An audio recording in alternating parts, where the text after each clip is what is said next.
All right. So we have come to the conclusion of the semester, and I am a much better teacher in person. I hope this has been at least somewhat informative. I'm sure you as well would have been a better student in class because personally I just think education works better that way, but that's my own personal bias.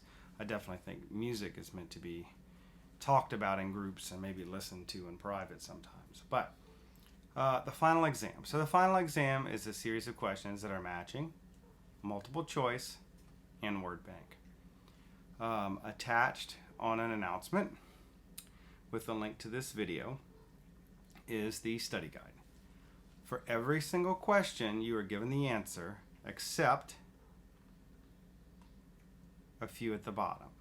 So all you have to do for the matching and the multiple choice are study the answers and questions that I have given you. These are all big idea concepts throughout the class, okay?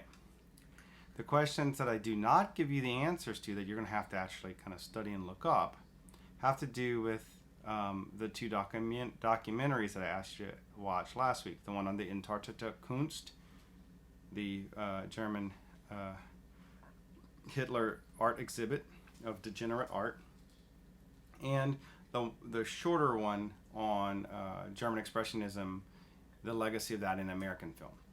And so since I cannot prove that you've watched these, and they're very, very important to the 20th century, and actually the Antarctica Kunst documentary is important to all of mankind. That as a historical event is something a lot of people don't know about and should never be forgotten as an instance of just pure evil in a variety of ways. Okay, so there will be 2 to 3 simple questions on Antarctica Kunst documentary. By simple, I mean if you watch the documentary, you should be able to get the answers without knowing the question. And there will be 2 to 3 simple questions from the video on the legacy of German Expressionism in American film. Same sort of thing. If you just watch the documentary once and you have a reasonable brain, which I'm sure all of you do, then you will get these right. Those questions will either be multiple choice, matching, or word bank. I don't know yet because these are new questions for the final exam.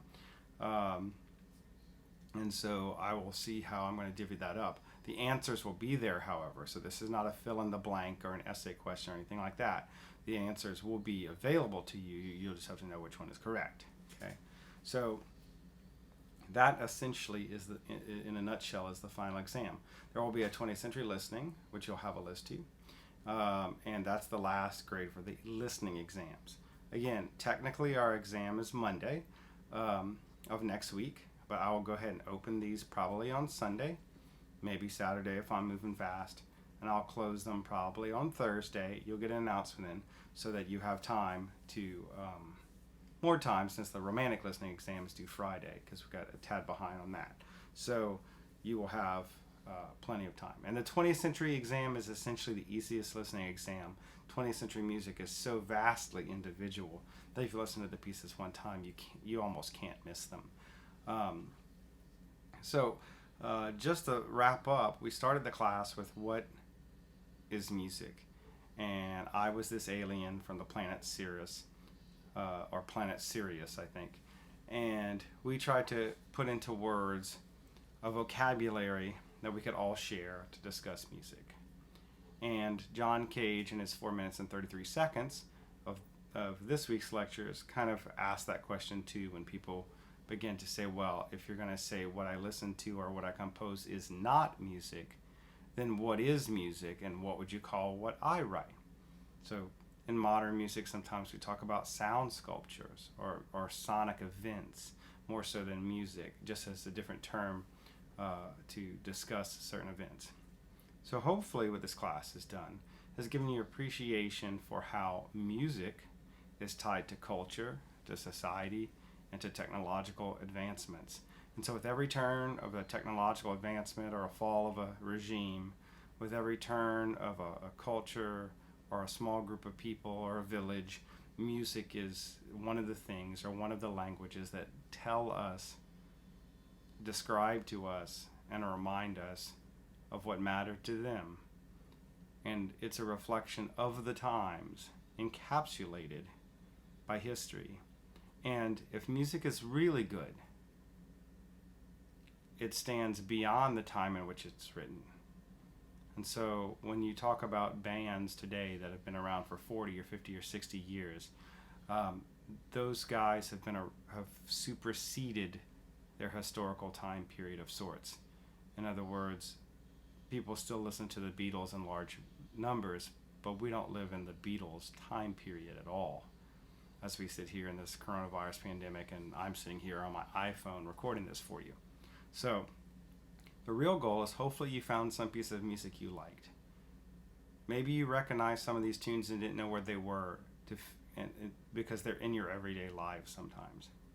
Maybe you'll want to go to the Acadiana Symphony and hear Beethoven and buy a ticket. Or maybe you'll buy a ticket to the Acadiana Center for the Arts and go see a blues show or a jazz show. It doesn't matter. The whole point of music appreciation is to have a vocabulary and to understand that culture and society are tied to the arts. And the arts can tell us a lot about what people experience and how they lived and how they reacted to the troubles or the good times from when they lived. And so hopefully you got something out of the class that'll stick with you. Whether you're humming Beethoven's Fifth Symphony out the door, or maybe you are tapping the rhythms of the John Cage sonatas and interludes number 5, or maybe you're watching the Stravinsky ballet thinking about how cool it would be to dance something so strange like that. But most importantly, I hope that you had a little bit of respite from your everyday kind of class, your everyday scenario, where you could sit down and experience, instead of just looking up answers or writing paragraphs or collecting data or doing math formulas. You were able to yourself experience education in a different way, in a shared way, yet an individual way. So I wish y'all all the best. I wish we could have done the rest of this class together. If you see me next semester when we're back, hopefully on an actual campus, please come tell me hi. And best of luck, stay safe. Thank you all who are essential employees, and thank all of you for watching these silly videos. I have never known how much I touch my face until I recorded these, or how much I talk with my hands when I teach. So good luck, God bless, rock and roll.